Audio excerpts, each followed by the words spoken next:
$24.95 AluPen is by far the most distinctive looking stylus with a round tip, and it looks like one big chunk of aluminum. It feels really nice in your hand, it's weighted well, and there are no seams at all. It is a hexagonal prism, which means it kind of looks like the old Dixon Ticonderoga pencil you used to use in school. The tip is really nice except for the fact that it kind of drags across the screen as you use it, which is unlike some of the other round tip styli I used, but maybe it's just because I haven't worn it in that much.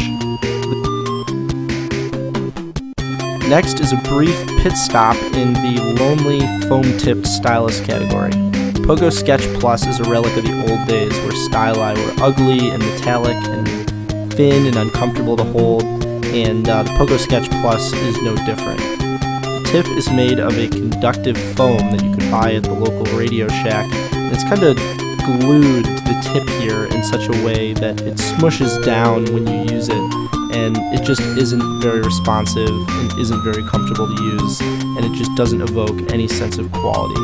It does have a pen clip, so you can hold on to it, but at $15, it's not a great deal. It doesn't stand out in any way, and it's the only stylus with a foam tip, which is not good.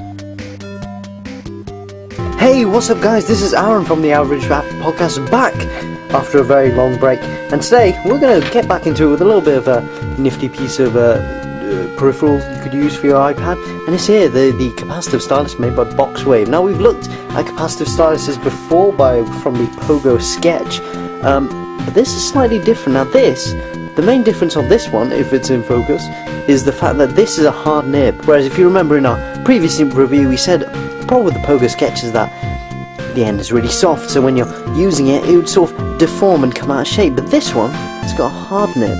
And what that does is that it makes it so much better to use. And I tell you what, this is so much more responsive. So we're going to open up Penultimate here, and I'm just going to lean over.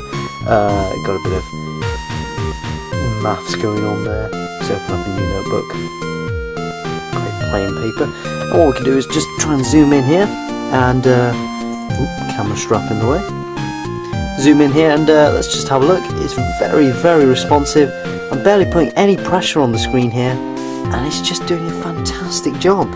And you can scribble as much as you want, as hard as you want, and the nib stays consistent. You see, it hasn't deformed at all. And if I could try and get that in focus, is it going to focus? It's going to focus.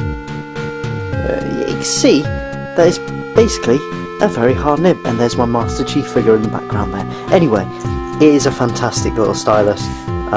Really easy to use. I would highly recommend it. So that's basically just a quick first look at the Boxwave stylus, considering I'm running out of power on my camera. So anyway, be sure to subscribe, like, comment this video. Highly recommended.